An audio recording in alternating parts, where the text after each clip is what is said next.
মই Udipta energy and equipment private লিমিটেডৰ মই CH22 চাৰ্টাৰহেড ৰিগ তাৰ মই ৰিগ মেনেজাৰ হয়।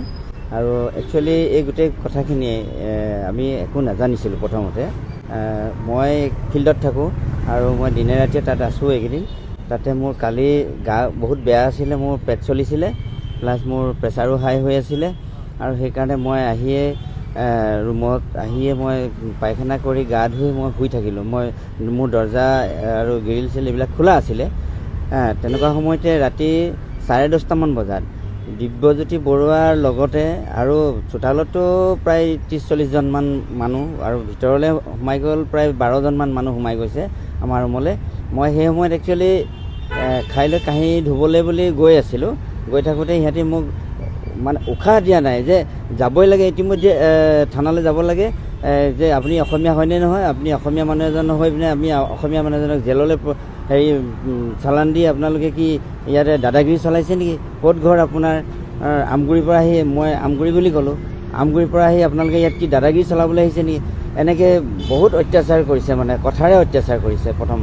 তাৰপিছত মোক গাত ধৰি জোকাৰি দিছে, মোৰ ৰুমৰ দৰ্জা মাৰিব দিয়া নাই, মোৰ মোবাইলটোও ল'বলৈ দিয়া নাছিল আনকি। মই ভাবিছোঁ যে মই বহুত ডাঙৰ বিপদতে পৰিমগৈ নেকি। তাৰপিছত মোক তললৈ আনিছে আৰু মোৰ দাঁতিৰ পাৰ্টত থকা এওঁলোকৰ তলা মৰা হৈ গ'ল অলৰেডি, শুই আছিলে। চ' তেওঁলোকৰ তলা ভাঙিবলৈ মোক খুব জবৰদস্ত কৰিছে।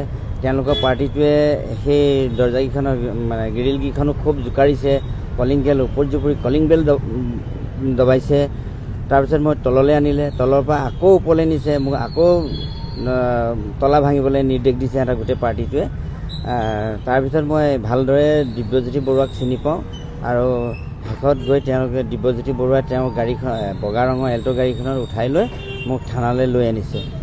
আমি মেনেজমেণ্টৰ কথা একচুৱেলি একোৱেই নাজানো, কাৰণ আমি ফিল্ডত আছিলোঁ আৰু কি কেছ চলি আছে, কাক এৰেষ্ট কৰিলে, কি কথা মই একো নাজানো। কালি তেনেকৈ মোৰ জীৱনৰ নিৰাপত্তা নাইকিয়া কৰি মোক যে তেনেকৈ উঠাই আনিছে, সেই সন্দৰ্ভত মই এখন এজাহাৰ দিছোঁ।